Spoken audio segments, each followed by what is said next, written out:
Hey, what's up, everybody? Brian from BG 90 Day. Kind of coming at you with a little bit different approach today. I wanted to make a few comments kind of pertaining to nutrition and exercise. I feel like this kind of ties into the website and kind of what the website's all about. But something you're going to see on social media a lot. I just, for whatever reason, seem to be kind of seeing more of it now. But think about it. You're going to see a lot of stuff coming up on Reels, on just random posts of people that are trying to tell you that they've maybe figured out the key to nutrition or to their training. It's like they found this new thing, and that this is the key. And if you don't do this and you don't buy my program or you don't eat this way, you're just going to totally be missing out. And chances are that you're not. That being said, you may want to begin to incorporate some pieces of what they're potentially talking about. Um, and I think this, like I said, kind of applies to nutrition as well as training. Okay, so like for example, you may see someone coming up with some type of training modality that maybe you haven't seen before, or maybe you have, and you're just like, oh, well, this guy's doing a little bit different. They're going to try to tell you in their ad that this is the secret, and it's like, well, it's probably not a secret. It may be beneficial. It may be a good exercise training modality, etc. I've been using some water weights recently, and I feel like those have been beneficial. Now, is that like, does everyone in the world have to use those to get results? Absolutely not. What I'm working on, however, I feel like they are a good tool to assist me with like the part of the program that I'm in currently. So it's not that they're a horrible tool. It's not that they're an unbelievable tool and that you absolutely need to go buy a few sets of these and start using them 4 days a week, or you're just a complete idiot and you're never going to get results. That's not the case either. As with many things, I think the answer kind of lies in between. Um, if you want to look at it maybe from like an athlete's point of view, what would like an athlete need? They would need to be strong. They would need to be fast. They would need to be able to move very well. Okay, so if you think about it, someone maybe like a UFC fighter, most of them pretty good athletes.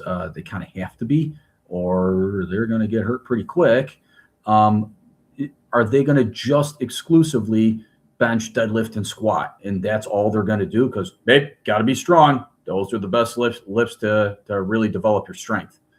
Okay, well, yeah, there's a lot else to it. Like, yeah, they may want to incorporate, some squatting, some hinging, but you know what? They're going to need a gas tank. They're going to need to have a pretty serious cardio program. And then you know what? They're going to most likely find themselves in some very precarious positions when they're in the octagon. So they got to make sure they can move and transition from position to position. So I would imagine if you're training a UFC fighter, you have to really focus on your nervous system, your cardio conditioning, but then also some strength as well. All right. So it's not one thing. All right. If we wanted to kind of compare this to maybe like a totally different situation, let's go like maybe like a general population person, and maybe let's apply it to nutrition. Okay. Another like thing people try to really make an absolute, I'd say like the most obvious one would be, oh, caloric deficit. That's all you got to do is just eat less and you're going to lose weight. Yeah, normally that is the case. I think that's got to be certainly a part of your plan is how do I get into a deficit? Okay, but I'm not saying if you only do that, I don't know if it's necessarily going to work. Okay, because if you think about it, take like a pretty large subset of our general population. Think like menopausal, perimenopausal women. What happens a lot is they tend to gain a bit of weight. So what happened there? Did they just all of a sudden, every perimenopausal woman in the world, they just started eating more and they got lazy and they sat on the couch more? I don't think that's the case. Um, Also, another kind of strong belief that I have that I've only found to be true, is if like you're insulin resistant, you're not going to lose weight. Right? You can go eat your 1,200 calories all you want. If you're insulin resistant, if your body is not functioning correctly, you can't just do what's going to work for like Chad the bodybuilder. Yeah, sure. When Chad has a cut for maybe 6 weeks because he's got to get on the stage soon, what's he trying to do? He's trying to strip all the body fat off and get as much water out of his system as possible. So he's got to have to be in a pretty serious deficit to lose weight. And then everyone talks about the laws of thermodynamics, and it's like, okay, your body's a pretty complicated vesicle, all right? So I think that we need to make sure we're taking kind of a pretty comprehensive look at our nutrition, take a comprehensive look at your training, and then, you know what, let's devise a comprehensive plan for all of that. And that's really kind of like what the website's about. It's really just trying to help you decipher everything to come up with a plan that's going to work best for you over like a 90-day period.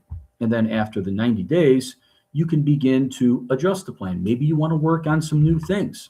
Okay. If you think about it, back to like the athlete side of things, I would be willing to bet most athletes probably train differently in season than they do out of season.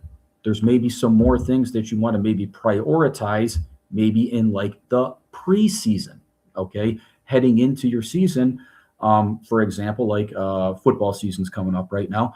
If I was training football players, okay, obviously strength is very important for them. Power is very important for them. So we have to make sure we get some strength going. We got to make sure we're expressing a ton of force, I would say most notably into the ground, because when you play football, your feet are normally on the ground. And we also would have to be sprinting quite a bit, okay? Now, you may not do quite as much of that in season because you're in season, you're going to be practicing every day, okay? But leading up into that in your training, we want to make sure those like tissues, especially like in the hamstrings, are prepared for a season of sprinting, changing direction, running, jumping, cutting, changing direction, changing body position quickly, et cetera, et cetera. Now, once the athlete transitions to in season, I think it's all about just kind of like maintaining your strength and staying healthy. Like a good example of that would be something I heard George Kittle talk about, where he said in season, when it comes to squatting, he keeps it really simple. He said that he doesn't see like how much he can lift. He's not trying to progress his squat during the season. He's a believer is that if I want to say he did like by like NFL standards, like fairly like mild strength. But he said if he goes like 1 plate, 2 plate, 3 plates, and he says if he can do one set with like 4 plates, 405, and if he can get that for a few reps, he's like, that's all I need. He's like, and I think he even said in season, he'll go down to as low as 315. So he believes if he can squat 315, get a few sets of 5, he's like, I know I can play football then. That's just what he needs to get his legs underneath him to go out there and compete. So, just a couple of thoughts I had that I think can apply to maybe younger athletes, but also the subset of the population that I tend to train the most would be the parents and professionals, just regular people. Don't think that there's any one way to do things, okay? There's a multitude of ways to do things. So the trick is, let's find out the best way for you right now, and then understand that going forward, hey, you can start working on some other things now, but right now, maybe we should prioritize this, just like a professional athlete, just like a younger person maybe coming on. All right. So thanks for listening. I will work on getting this posted, and I'll see you guys in the next video.